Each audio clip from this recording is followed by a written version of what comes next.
There is a specific kind of regret that arrives too late to actually do anything about, and almost everyone has glimpsed it at least once. In a hospital waiting room, at a funeral, in the quiet moment after receiving news that suddenly makes the last several years feel like they slipped by without your permission. Seneca, writing nearly 2,000 years ago, identified the exact mechanism behind this regret with a precision that still holds today. He argued that it is not that we have a short life, but that we waste a great deal of it, and that life is long enough if you know how to actually use it. Most people discover this too late to change anything about the years already spent. This video exists so that you don't have to be one of them. Today we are going to walk through 7 specific rules, drawn directly from Seneca's writing on the shortness of life along with the broader Stoic tradition that address exactly how time gets wasted without your noticing and exactly what to do about it starting today, not someday. Stay with me until the end, because the 7th rule is the one Seneca himself considered the actual foundation beneath everything else in this video. Waxen Stoic, the channel where ancient philosophy meets the battles of modern life. If you're new here, welcome. You've arrived at exactly the right moment. And if you've been here before, you already know what we do. We go into the meditations of Marcus Aurelius, the letters of Seneca, and the discourses of Epictetus, and we pull out what has survived 2,000 years because it actually works. If that's what you're here for, hit subscribe now, because this video addresses something urgent enough that I don't want you to miss where it goes.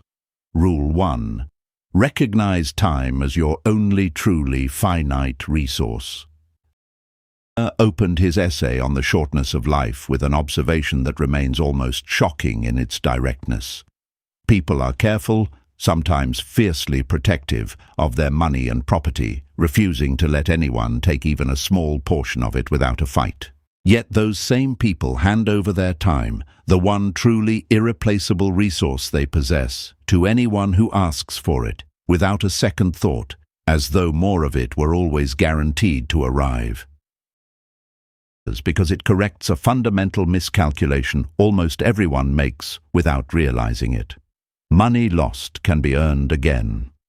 Time lost cannot be recovered under any circumstances, by any amount of effort or wealth, regardless of who is asking or how urgently.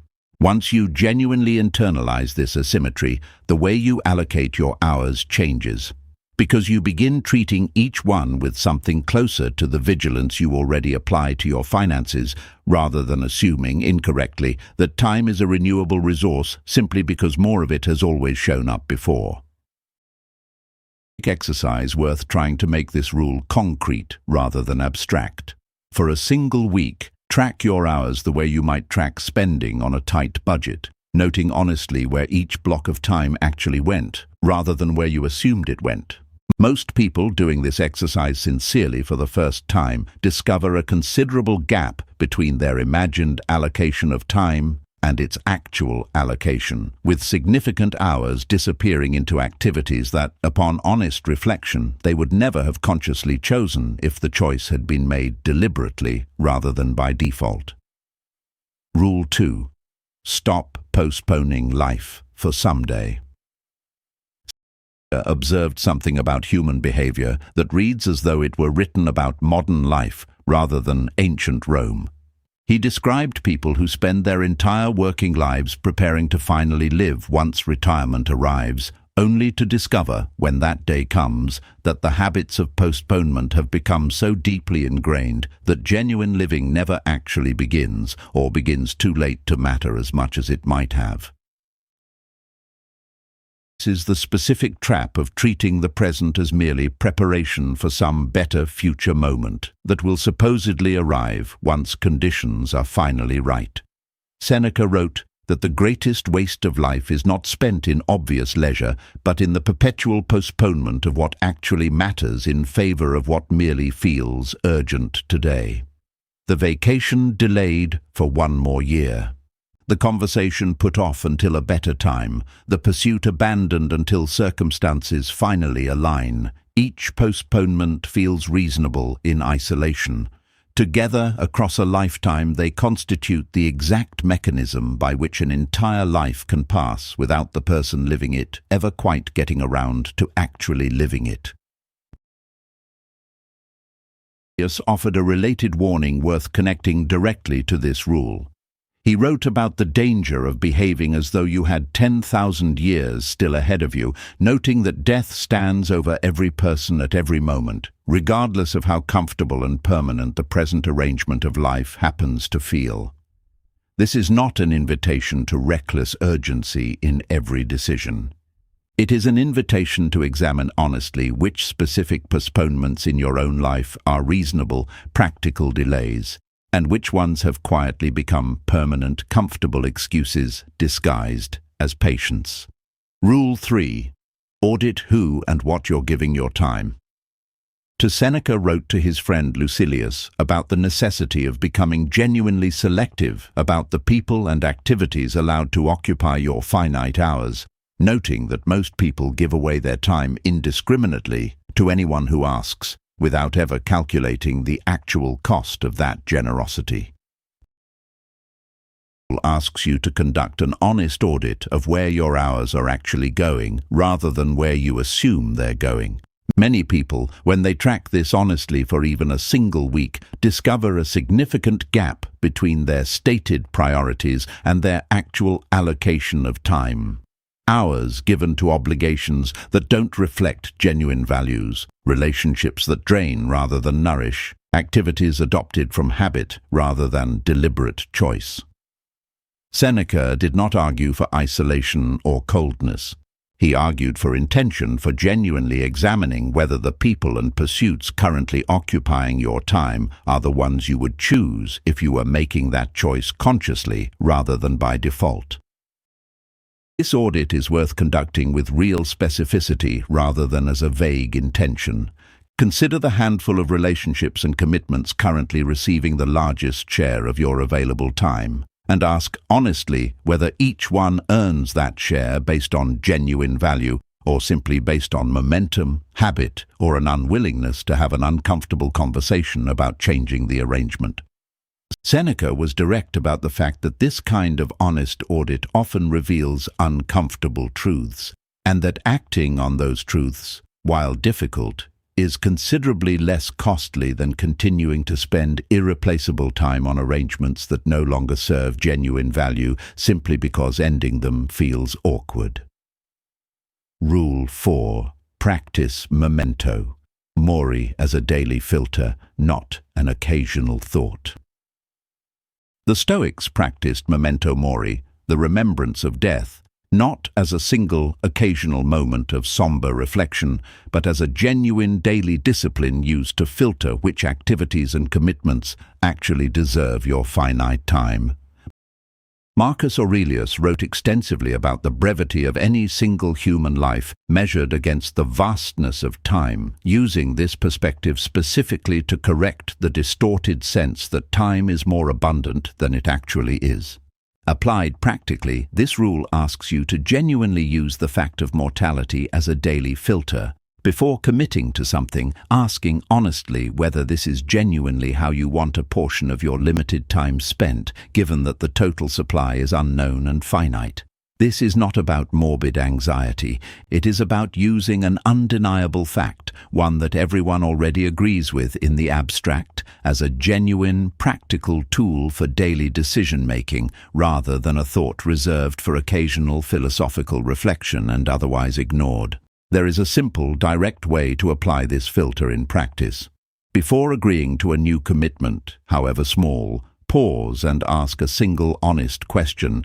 If I genuinely knew my remaining time was limited, would I still choose to spend a portion of it this way? For many routine, low-stakes decisions, the honest answer will still be yes. And that is exactly as it should be, since a well-lived life is not made up exclusively of dramatic, momentous choices. But for a meaningful number of commitments, applying this question honestly reveals an answer closer to no, and noticing that gap consistently is precisely how this rule prevents time from disappearing into obligations that were never actually examined in the first place. Rule 5. Distinguish between being busy and being alive. Seneca made a sharp distinction between what he called the truly occupied, people whose time is genuinely devoted to what matters, and what he called the merely busy, people whose days are entirely full of activity that produces the feeling of purpose without the actual substance of it. This rule matters because busyness is often mistaken for a life well spent, when in fact the two can be almost entirely unrelated. A calendar completely full of meetings, errands, and obligations can still constitute a life largely wasted, if none of that activity actually connects to anything the person genuinely values.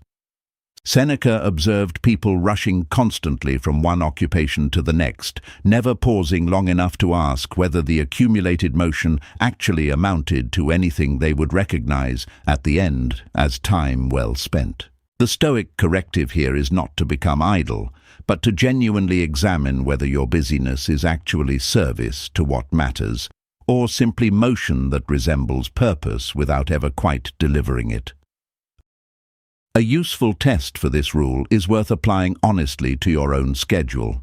At the end of a genuinely full, busy day, ask yourself directly what was actually accomplished in terms you would recognize as meaningful, rather than simply in terms of activity completed.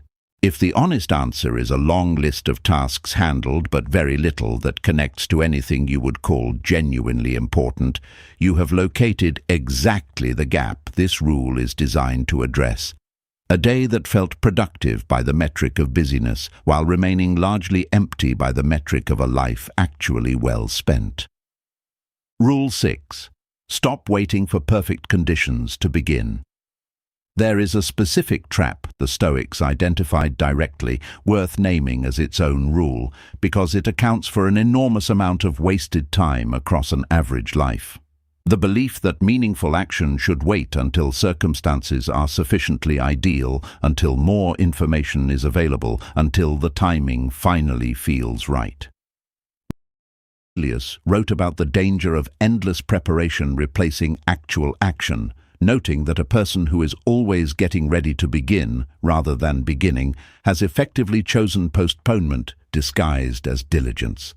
This rule asks you to examine directly whether you are currently waiting for conditions that were never actually going to arrive in the tidy, complete form you've been imagining, and whether that waiting has quietly become a permanent, comfortable substitute for the action itself.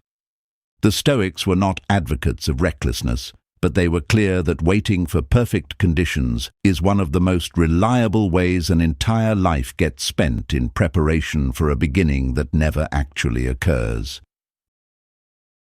Being specific about what genuinely reasonable preparation looks like compared to preparation that has quietly become permanent avoidance.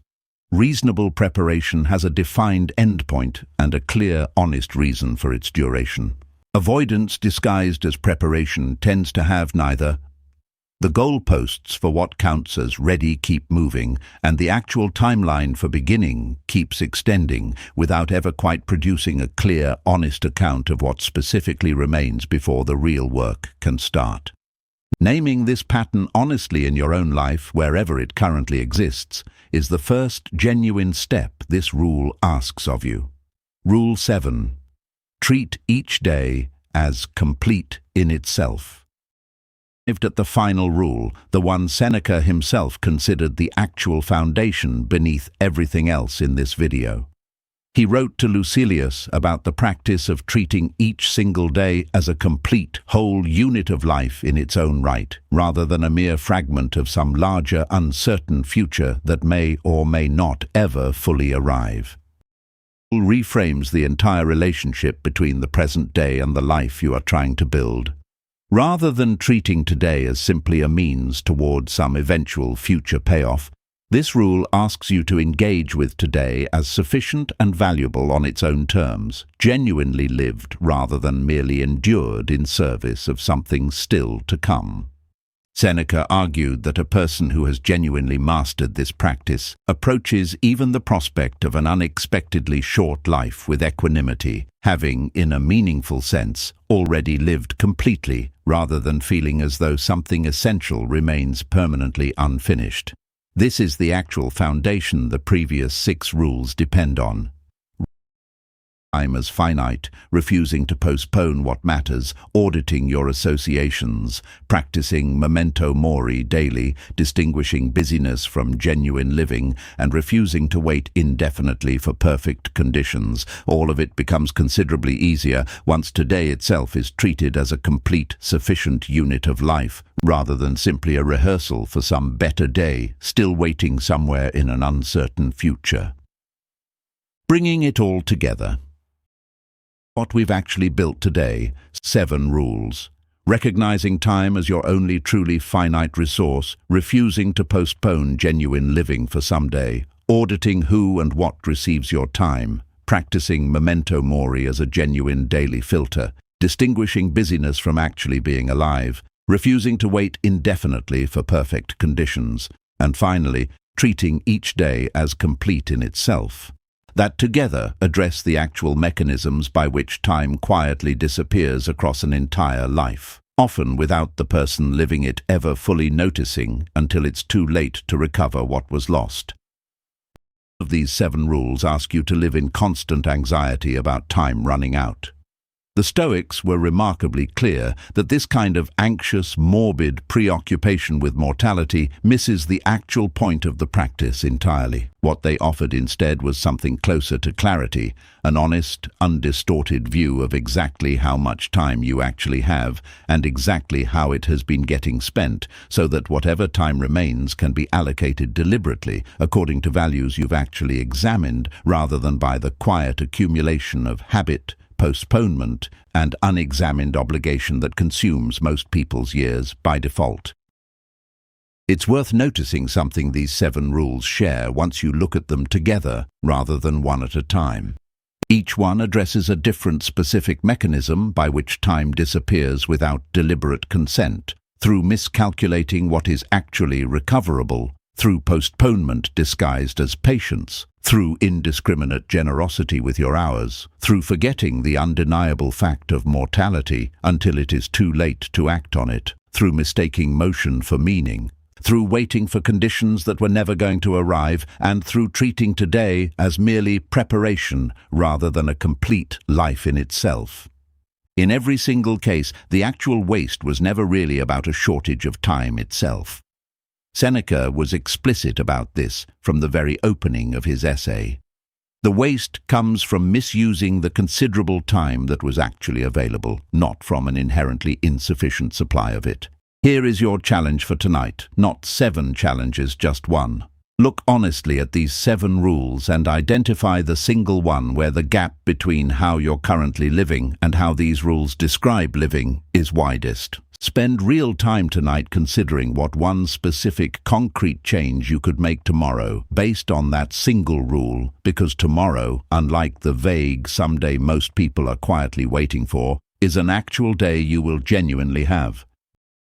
Marcus Aurelius did not develop this kind of clarity about time overnight, despite ruling the most powerful empire in the ancient world, surrounded by constant reminders of how quickly circumstances could change everything. He practiced this discipline every single day in the private pages of a journal he never intended anyone else to read, examining honestly whether his own time was being spent according to what he genuinely valued. That same practice, built one honestly examined day at a time, is available to you starting today. If this video gave you something today, hit the like button. It costs nothing, and it tells us this kind of depth is exactly what you want more of. Leave a comment and tell me honestly, which of these 7 rules do you think will change the most for you once you actually start living by it? I read every comment on this channel, and I'll be down there with you. Subscribe to Axe & Stoic if you haven't already. We go this deep every single week into philosophy that has survived 2,000 years because it was built for exactly the hardest, most ordinary moments of a real life. Until next time, stay grounded, stay present, and remember what Marcus Aurelius told himself on the mornings the world felt heaviest. You have power over your mind, not outside events. Realize this, and you will find strength.